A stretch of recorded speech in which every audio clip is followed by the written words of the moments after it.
안녕하세요. 조던 HG입니다. 네. 이제 오늘도 황희찬에 관련된 뉴스인데, 이건 뭐 속보 같은 건 아니고요. 그냥 추가적인 뉴스예요. 근데 이제 황희찬이 이제 울버햄튼 이적이 유력한 가운데, 뭐 추가적인 뉴스 중에 아스날과 크리스탈 팰리스도 이 황희찬 영입 경쟁에 뛰어들었다. 우리도 황희찬 갖고 싶다. 우리도 황소 갖고 싶다. 이 얘기죠. 네. 나이트미닛에서 보도하길 황희찬을 원하는 팀으로 울버햄튼뿐만 아니라 아스날과 크리스탈 팰리스도 포함이 되어 있다라고 보도를 했습니다. 울버햄튼은 올 시즌 잘츠부르크에서 인상적인 활약을 하고 있는 황희찬을 영입 대상으로 지목을 했습니다. 현재 23살인 황희찬은 올 시즌 9골, 14개의 도움을 기록 중에 있고 잘츠부르크의 핵심 멤버 중에 한 명입니다. 현재는 팀 동료인 홀란드와 미나미노도 이적설에 함께 중심에 있죠. 이 세 명이. 크리스탈 팰리스와 아스날 두 팀이 2,500만 유로, 현재 몸값으로 330억으로 평가받는 황희찬 영입에 관심을 보이는 중이지만 울버햄튼이 크리스탈 팰리스보다 더 우위에 있고 치열한 경쟁을 할 것으로 보입니다. 울버햄튼은 프리미어리그로 복귀한 뒤 빅6를 위협하고 있고 텔레그래프는 황희찬이 울버햄튼으로 이적할 것이다 라고 또 이제 주장을 했습니다. 예견을 하고 있죠. 상황이 울버햄튼이 가장 유리하다 라고 또 말을 하고 있습니다. 황희찬을 이번 겨울 이적 시장이 아닌 여름까지도 기다렸다가 영입할 수도 있겠지만 울버햄튼이 황희찬을 강력하게 원하고 있기 때문에 겨울 이적 시장인 1월에 데려올 수도 있습니다. 울버햄튼은 이미 여러 번 스카우터를 잘츠부르크에 보내서 황희찬을 관찰했고 잘츠부르크는 챔피언스 리그 16강 진출을 실패했지만 황희찬의 미래와는 아무런 관련이 없습니다. 1월에 울버햄튼이 황희찬을 영입하더라도 다시금 잘츠부르크에게 6개월 재임대를 보낼 것이 유력하기도 하며 그럼에도 불구하고 울버햄튼은 그들의 경쟁자보다 우위에 있습니다. 크리스탈 팰리스보다 울버햄튼이 돈이 더 많고 다음 시즌도 유럽 대항전에 진출할 가능성이 높기 때문이며 게다가 크리스탈 팰리스와 울버햄튼과 함께 황희찬에게 관심을 가지고 있는 아스날은 아무래도 뛸 수 있는 조건, 그 다음에 팀에 대한 방향성도 그렇고 여러 가지가 울버햄튼이 아스날보다도 낫다라는 것을 의미하고 있는 것이죠. 네. 물론 팀 커리어야 아스날이 좋겠지만 울버햄튼이 뭔가 좀 쫙 하고 올라오는 그런 느낌이잖아요. 누노 감독도 나름 지금 팀을 잘 이끌어주고 있고 그렇다 보니까 아스날, 크리스탈 팰리스보다 울버햄튼이 황희찬에게는 더 좋은 행선지가 될 것이라고 이 기사에서도 이제 표현이 되어 있었어요. 이 기사만 다 가져온 게 아니에요. 사실 황희찬만 가져온 게 아니라 황희찬의 친구, 우리의 친구, 여기도 보시면 이제 크리스탈 팰리스하고 아스날이 2,500만 유로의 몸값을 측정받고 있는 황희찬에게 대한 관심을 갖고 있다라는 내용이 이제 문구에 여기 써있죠. 여기 앞에 보면 잠깐만. 아씨, 이게 보이시죠? 보이시죠? 네. 저기 유니폼 이뻐요. 저기 서드일 거야. 빨강색이 아마 원정인 것 같던데. 아무튼 저 서드 유니폼을 살려고 했는데 목 부분이 조금 이상하더라고. 맞습니다. 미나미노 소식을 가져왔어요. 여러분들이 리버풀에 대해서 또 궁금해하기 때문에. 근데 이게 미나미노에 관련돼 있는 우리가 추가적인 소스를 한번 좀 들어봐야 될 것 같다. 이게 원정일 거예요. 이 빨강색이. 아무나 안 그래도. 그래서 이 얘기를 잠깐 하려고 했는데 요게 다른 기사도 아니고 멜리사 레디가 기사를 냈기 때문에 요건 한번 들어볼만 합니다. 그러니까 멜리사 레디가 누구냐면 리버풀 팬들은 다 아실만한 이 공신력의 레디죠. 특히나 리버풀 전담이니까. 이 멜리사 레디가 다른 사람들보다는 기사가 늦게 나와요. 조금. 근데 대신에 조금 더 늦게 나오는 거 대신에 훨씬 더 정확하고 신뢰도 면적에서 리버풀 팬들에게는 아주 믿음직한 여자분이에요. 여기자분인데 이 멜리사 레디가 미나미노에 대해서도 이야기한 게 이번에도 나왔어요. 그러니까 이거는 지금 지금 미나미노는 어느 정도냐면, 맞아요. 메디컬만 남은 거예요. 1월 달에 이제 와가지고, 메디컬 찍고 바로 올 건가 봐요. 네. 거의 요 정도. 수준이. 이게 그러니까 황희찬보다는 훨씬 더 지금 앞서 나가고 있는 상황이지. 네. 그리고 홀란드보다는 더더욱이 앞서 나가고 있는 상황이죠. 오히려 홀란드는 지금 팀을 찾는 중이고, 그러니까 여러 가지 찾을 수 있는 팀들 중에 찾는 거고, 황희찬은 사실상 울버햄튼을 찾아놨는데, 그래도 자꾸 몇 군데서 이제 좀 찔러보고 있는 거고, 여기는 무조건 그냥 끝난 거예요. 끝났고, 여기는 그냥 메디컬만 받으면 끝! 이 상태인 거예요. 그러니까 제일 많이 이적이 나가 있는 건 미나미노고, 그 다음에 황희찬이고, 그 다음에 홀란드다. 네. 한 명이 추가 등록이 가능해요. 뛰었던 선수 중에. 그러니까 이게 언제부터 그 리버풀이 미나미노를 지켜봤느냐. 그러니까 리버풀이 11월 달부터 바이아웃이 115억에 불과한 미나미노 타쿠미의 1월 이적을 놓고서 잘츠부르크와 협상을 준비를 했다고 합니다. 그러니까 맨유가 제임스 메디슨의 대안으로 미나미노를 이제 스카우팅 하던 클럽 중에 하나였는데, 근데 이제 그때 이제 맨유는 무조건 그래도 메디슨이지 라고 이제 약간 꽂히는 바람에 미나미노가 좀 약간 좀 널널했죠. 관심적인 부분에서. 근데 이제 여기에 갑자기 뛰어 들어온 클럽이 있어요. 메넨글라드바흐가 그 미나미노 영입에 뒤늦게 뛰어든 케이스의 구단인데, 그 이유가 뭐냐면 현재 메넨글라드바흐 감독이 마르코 로제 감독인데, 마르코 로제 감독의 전 소속팀이 바로 잘츠부르크입니다. 그래서 이 로제 감독이 미나미노를 아주 잘 알고 있고, 이 골닷컴이 확인한 바에 따르면 리버풀과 잘츠부르크의 우호적인 관계가 이 미나미노 이적에 대해서 아주 크게 한몫을 했다고 합니다. 미나미노의 이적은 메디컬 절차와 개별 조항 합의만 남겨둔 상황에서 겨울 이적 시장 중에 공식 발표될 예정이라고 하며, 현재 리버풀의 단장인 마이클 에드워즈가 맨유가 알지 못했던 미나미노의 바이아웃 조항, 그러니까 이게 아까도 말했지만 선수와 구단 그리고 정말 에이전트만 알고 있는 이 세세한 조항 같은 거, 이 바이아웃 조항을 맨유는 몰랐대요. 그러니까 이 미나미노가 115억의 바이아웃 조항이 있는 걸 그러니까 맨유가 몰랐기 때문에. 근데 그거를 리버풀은 알게 된 게 뭐 이런 내부 사람들에 대한 약간 뭐랄까 소스라고 해야 될까? 그런 게 있는 거죠. 네. 관계가 좋다 보니까. 그러다 보니까 리버풀은 그걸 알고 있었고, 그래서 그걸 이제 쓱 내미는 거죠. 아니 제 바이아웃 있다며. 그러니까 어떻게 알았어? 뭐 그런 걸 뭘 묻고 그래. 우리는 알지. 선수인데 우리가 가져갈라니까 잘 좀 해주쇼. 네, 이런 거죠. 그래서 이제 리버풀이 이제 아무래도 좀 좋은 조건에 우호적인 관계에서 이 잘츠부르크의 프로인트 단장과 에드워드 단장이 되게 우호적인 관계에서 이 대화를 나눌 수가 있었다. 모든 기사 일면과 관심사는 유럽에서도 다 엘링 홀란드를 얘기하고 있지만, 멜리사 레디가 말하길, 사실 그러니까 유럽에서 아무래도 유명한 팀들이 다 홀란드를 관심 가져주니까, 야 홀란드만 찾지만 실제로 유럽 내에서 그거보다 훨씬 더 많은 클럽들이 미나미노랑 황희찬을 알아봤다. 그러니까 홀란드는 애초에 그냥 그런 거죠. 그러니까 쟤는 너무 비싸. 쟤는 못 살 것 같아. 쟤는 우리가 가도 안 될 것 같아. 하지만 미나미노하고 황희찬은 얘네는 우리가 잘하면 데려올 수 있을 것 같은데. 얘네는 우리가 좀 잘하면 좀 이렇게 할 수 있을 것 같은데. 요런 생각이 있었기 때문에 워낙에 관심을 많이 받았대요. 오히려 훨씬 더. 홀란드는 정말 빅클럽에 정말 빅샤이닝만 기다리는 거 반면에, 얘네들은 그래도 정말로 이 팀도 저 팀도 우리도 할만하지 않을까라는 생각을 가지다 보니까 정말 많은 관심을 가졌다라고 해요.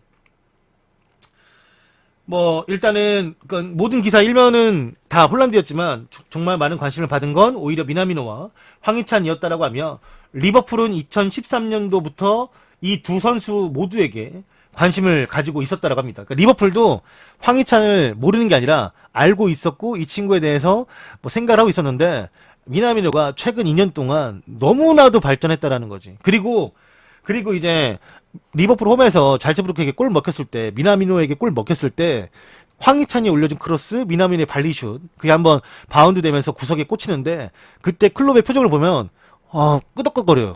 이 새끼들 아주 잘 크고 있어 아주. 딱 그런 표정으로 정말 그 클럽이 끄덕끄덕 이렇게 하고 있습니다. 내가 본 애들이 정말 우리들 상대로 지금 아주 챔피언을 향해 달려가는 그 전 시즌 챔피언스리그 챔피언인데 우리를 상대로 골을 넣어? 이 두 놈 이러고 있더라고요. 네.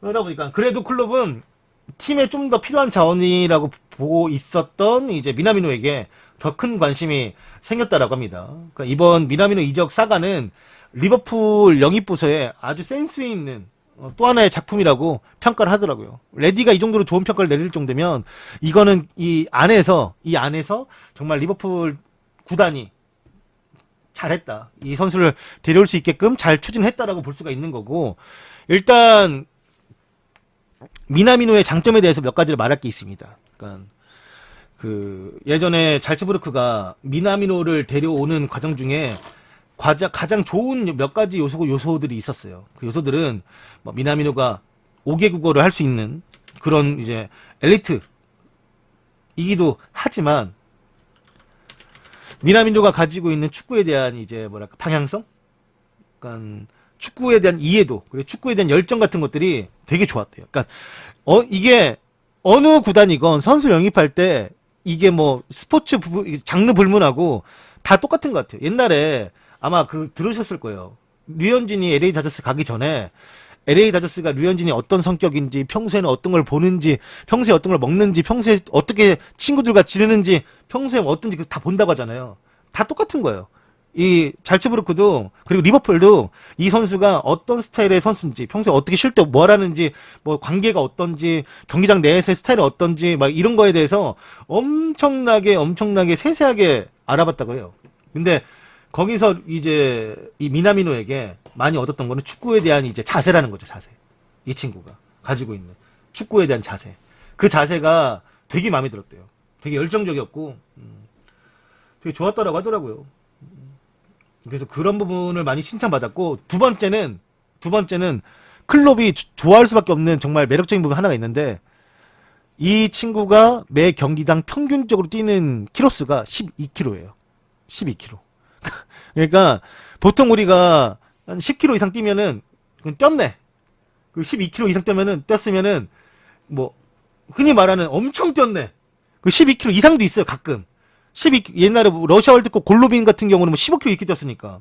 그렇게 뛰면은 저거는 뭐 사람이 아니다.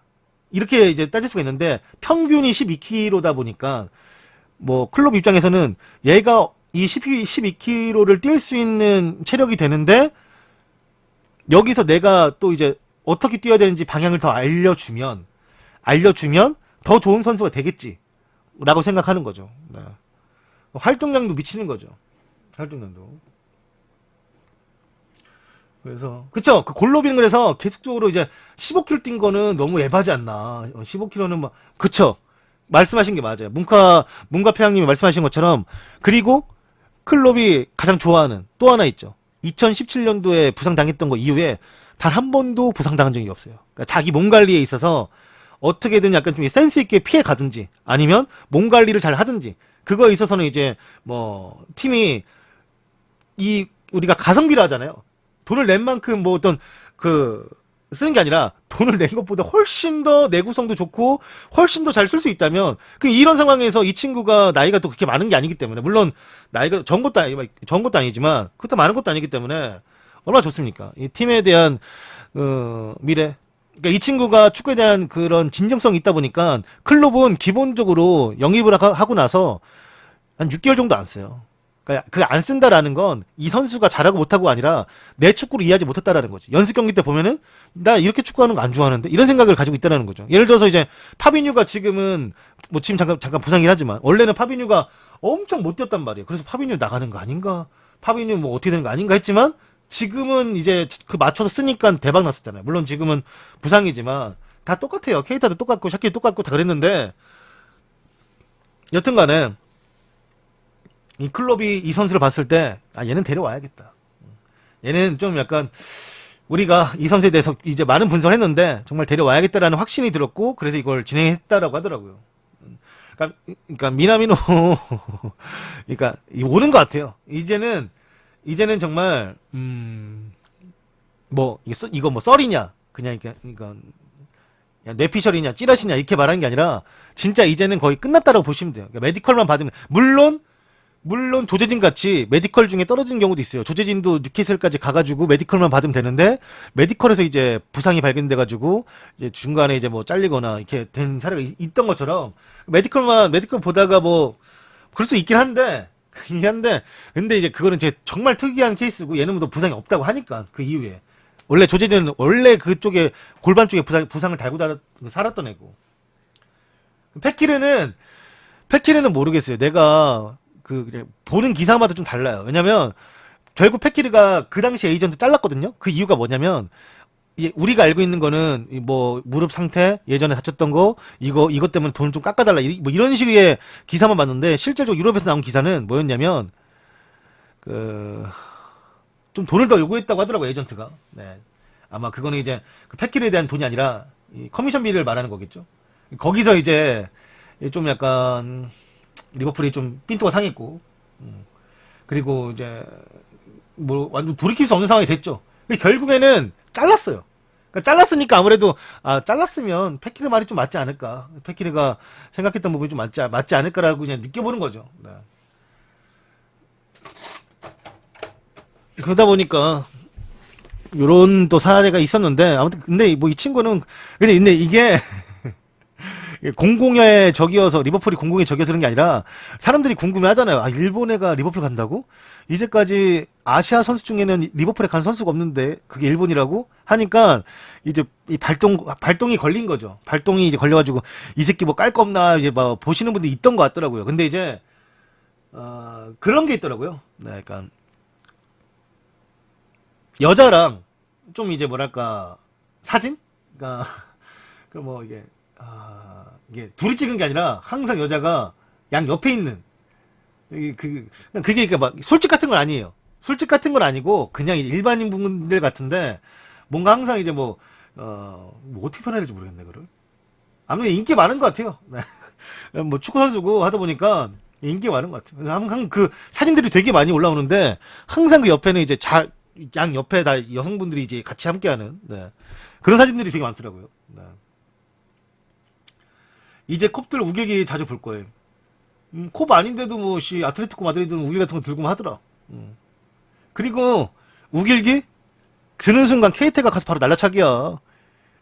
케이타가 우길기 무신했다가 당했던 애인데. 그래서 뭐 별로 뭐 알아서 하겠지. 구단도 알아서 할 테고.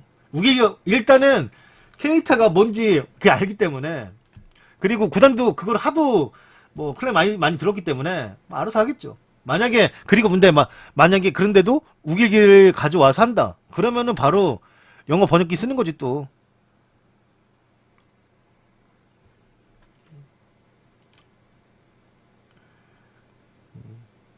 오버 안 하셔도 돼요. 네. 어차피 우길기 들면 너나 나나 우리나 다 뭘 할 겁니다. 네, 똑같이. 알아서 하겠죠. 케이타 뭐 그때 커버업 하라고 그때 막 계속 사실 그때 케이타가 자기 타투를 커버업 하는데 제일 도와준 사람은 그 타투이스트였죠. 그분은 진짜 사실 해달라고 해서 해준 것밖에 없는데 그 사람한테 가서 그거 왜 해줬냐, 네가 그게 우길그라고 알아가지고 하지 말라고 해야 되지 않았었냐, 네가 나쁜 놈이다 하면서 막 자기는 몰랐다고 막 어우 난 진짜 몰랐다고 난 그런 뜻인지 정말 몰랐다고 하면서 막 그 사람은 또 막 사과를 막 엄청 하더라고 또. 아니, 그 사람은 그냥 해달라고 하니까 해준 것 뿐이에요. 물론 알았어가지고 이거 하면 안 돼 이렇게 말해줬으면 좋았겠지만 그 뭐 어떻게 다 아냐 그를. 우리도 모르는 거 많고 걔네도 뭐 모를 수 있는 거지. 물론 걔네 좀 많이 모르는 것 같긴 하지만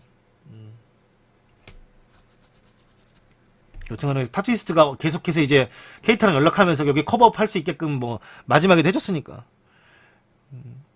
오히려 어제 류중일님이 말씀하셨던 것처럼 오히려 걔네가 들고 와주면 고마울 수도 있다. 왜냐면 그거 가지고 뭐라 하면 되니까. 오히려 그거 가지고 더 많은 사람들에게 이게 잘못된 문양이고 이걸로 인해서 얼마나 많은 사람들이 피해를 입고 얼마나 많은 사람이 힘들었는지를 알릴 수 있는 또 방법이 될 수가 있으니까. 수단이 될 수도 있으니까. 뭐 그렇다고 막 들고 오라는 건 아니지만 들고 왔을 때는 그렇게 참교육시켜주면 된다. 그리고 나는 그게 나오면 바로 그 노래 트는 거죠. 각시탈.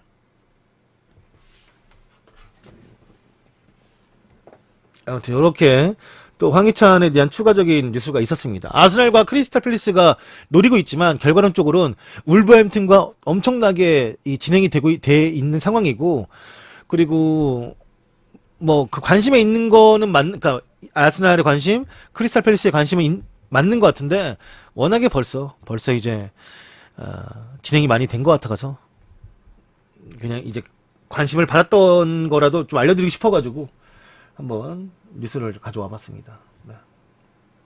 그럼 이제 울버햄튼 경기도 무르냐? 무르죠. 황희찬이 간다면. 대신 뉴캐슬은 유료도 아니야. 그냥 안 해야지. 근데 이게 지금 그 스포티비 나오는 프리미어리그 전 경기를 볼 수 있어요. 결제만 하면. TV로 보는 거 말고 인터넷에서 보는 거. 그렇기 때문에 뭐 뉴캐슬 팬들은 그렇게 보시면 되고. 생막시망은 무슨 내 원조 희찬맘인데 희찬이 보면 되지. 물론 희찬이는 다시 한번 말씀해드리면 황희찬이 겨울에 이적한다고 해도 겨울에 울버햄튼 경기를 볼 수는 없어요. 그 이유는 뭐냐면 아까도 말했다시피 재임대 가요. 퓰리시치나 살리바가 했던 것처럼 재임대를 간단 말이에요. 그러니까 그 재임대를 하는 이유는 울버햄튼, 그러니까 이 잘츠부르크도 황희찬이라는 핵심 선수를 보내는 거는 이해하지만 겨울에 그걸 메꿔줄 만한 선수를 데려올 수는 없다. 그러니까 다시 재임대를 받아서 황희찬 선수가 이제 마저 자녀 시즌을 뛰고 이제 내년 시즌 프리시즌부터 황희찬이 함께 할 수 있는 거죠. 한다라는 건. 그러니까 우리가 울버햄튼 영상을 볼 수 있는 것도 내년 시즌부터인 거지. 시작부터. 네. 그런 거죠. 그렇게 또 생각하시면 될 것 같습니다. 자, 여러분들 오늘 또 금요일인데 뉴스를 한번 해봤어요. 네, 여러분들 뉴스를 또 한번 더 해봤고, 그럼 이 황희찬 뉴스도 이만 여기서 안녕. 빠밤.